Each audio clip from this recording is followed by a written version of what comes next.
Xo'p, barchaga salom, hurmatli o'quvchilar, hurmatli o'qituvchilar. Bugun sizlar bilan hozir ko'rib o'tadiganimiz yondosh mavzu, ya'ni masalalarni yechish 157 bet.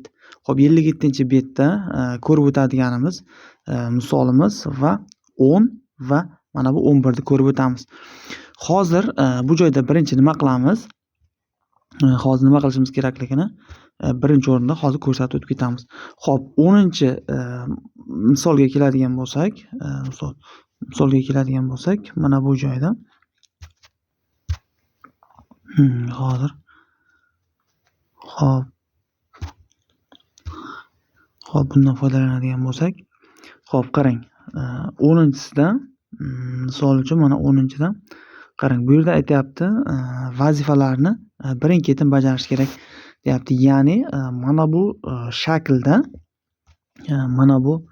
shaklda aytayapti, amallar tartibga rioya qilgan holda hozir mana ko'rsatib o'tib ketaman. Mana amallarni tartibga rioya qilgan holda hisoblangan kattaligi bo'yicha O'zbekiston 2-o'rinda turuvchi tog' nomini toping. Uning balandligi deyapti 4301 metr. Xo'p, endi bu yerda nima qilamiz? Qarang. Birinchi 35 ni 2 ga ko'paytirib olamiz. 35 ni 2 ga ko'paytiramiz. Chunki mana qavs ishi birinchi bajariladi. Xo'p, birinchi, ikkinchi ayirib olamiz.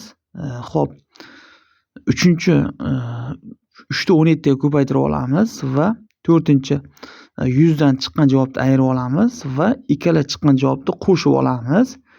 Xo'p, qo'shganimizdan keyin mana bu 162 ni bo'lib olamiz va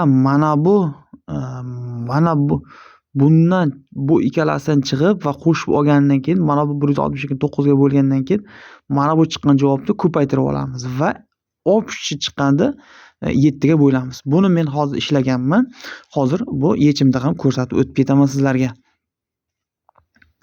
Xo'p, mana hurmatli o'quvchilar, men mana shunday qilib daftarga sizlarga tayyor shaklida hozir ko'rsatib yechib tayyorlab qo'yibman. Sizlarga hozir buni ko'rsatib o'taman. Xo'p, qarang. Endi qarang. Birinchi mana bu tepada mana birinchi, ikkinchi, uchinchi, 4 va 3 va mana bu 5, mana 6 va 7-chi amallarni hammasini bajarganman va birinchi amalda sizlarga ko'rsatib o'tib ketaman. Qarang. Birinchi 35 ni 2 ga bo'lganman, 70 bo'ladi, ya'ni A bo'ladi va ikkinchi 70 dan 25 ni ayiramiz. Ko'paytirganimda mana bu 25 ni ayiramiz, 45 D bo'ladi. Ya'ni 3 ni mana 3-qavsga qarasangiz, 2-qavs ichida 3-chi 17 ko'paytiramiz, 51 bo'ladi, E bo'ladi va 100 ni 51 dan ayiramiz, 49 L bo'ladi. Sizlar bemalol kitobga qarab bajarib olishingiz mumkin. Xo'p, 162 ni 19 ga bo'lsak, 18 L bo'ladi va 5-chi, ya'ni 5-chi va 2-chini va qarang, mana bu chiqqan 5-chi va 2-chini javoblarni bir-biriga ko'paytirib olamiz, 810 bo'ladi. 810 o'shani ham hop e'tiborga olib qo'yamiz. Mana shu joyda qarang. 5-chi yo'q, bo'lmay qoldi hozir. Xo'p, bo'lmay qoldi. Hozir mana bunda chizib olamiz. Xo'p, 5-chi va 2-chi. Xo'p, 5-chi va 2-chini olganimizda 810 chiqdi, ya'ni N bo'ldi va xo'p, 7-chini chiqqan javobimizni 49 ga va bo'lib olyapmiz, G bo'lyapti. Ya'ni G va 6-chini 6-chi chiqqanni 7 ga 7-chini 810 ga 7 va 7-chini 6 va 7 ni xolos mana bu 6 va 7 ni 810 ga qo'shyapmiz, 7 ni 817 degan A bo'ladi. Endi bu yerda mana harflarni misol uchun hozir nima deb mana A, D, E, L, U, N, A. Adulyunga degan ya'ni bir tog'ning nomi kelib chiqyapti. Mana buni bemalol videoni to'xtatib, bemalol daftaringizga yozib olishlaringiz mumkin bo'ladi. Xo'p, endi qarang. Endi mana bu 11 ga o'tamiz, ya'ni 11-chi nimaga.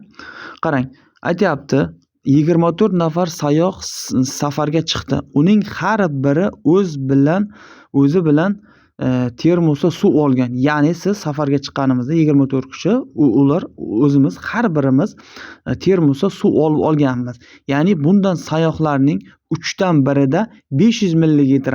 Ya'ni biz 24 kishi bo'lsak, 3dan har biri o'zi bilan bu sayyohlar 3dan biri, ya'ni 8 kishimiz 500 milligramdan suvimiz bor esa 750 gram suv sig'adigan termos bo'lgan. 500 milli qolganlarida esa 750 milli suv bo'lgan. Ya'ni 8 tasida 500 milli qolgan, yana 3 × 8 24 bo'lsa, yana qolgan ikki qismida 750 milli sig'adigan suv sig'adigan termos bo'lgan. Va guruhlarning umumiy suv zaxirasi qancha bo'lgan deyapti. Ya'ni umumiy suv zaxirasini bizga ayting deyapti. Buni men hozir daftarda yechib sizlarga bemalol ko'rsataman. Xo'p, mana daftarda ham sizlarga bunday yechib tayyor qilib qo'yibman. Qarang. Aytyapti, mana bu yerda 24, ya'ni 24 1 taqsim 3. Bizga mana 1 taqsim 3 qilib olamiz. Teng 24 1 ga ko'paytiriladi, 24 taqsim 3 bo'ladi va barobar 24 3 ga bo'lsak 8. Ya'ni aytganimdek 8 nafarida, mana aytganim 8 nafarida 500 millimetr termosda suv zaxirasi bo'lgan. Endi qarang, 8 nafarda 500 millini ko'paytirsak, ya'ni 4 litr suv bo'lgan. Endi bu joyda 24 dan 8 ni ayiryapmiz. Ya'ni 24 bu jami soni va 8 nafarda 500 ml bo'lgani uchun 24 dan 8 ayirish 16 nafar bo'lyapti. Endi 16 nafar bo'lgandan keyin 16 nafaridan 16 nafari ko'paytiramiz, chunki qolgan 16 nafarda 750 litr suv bo'lgan. Ya'ni 12,000 millilitr, ya'ni 12 litr suv bo'lgan. Endi bizga bu yerda jami deyapti, jami suvni so'rayapti. O'shaning uchun 8 nafarda 4 litr bo'lgani uchun qolgan 16 nafarda 12 litr suv bo'lgani uchun bizga ikkalasini 4 litr va 12 litrni qo'shib qo'ysak, jami 16 litr suv bo'ladi. Oson va sodda tilda sizlarga tushuntirdim. Mana shunday ko'rib videoni to'xtatib bemalol yozib olishingiz mumkin. Agar kimda kim mana shu matematika darslik kanaliga obuna bo'lgan bo'lsa, obuna bo'lib, mana shuncha xizmatlarimizga bitta like bosib, matematikaga qiziqadigan, ya'ni tanishlaringizga yuborib qo'yishni iltimos qilib qolamiz. Barchaga omad, kunlar yaxshi o'tsin.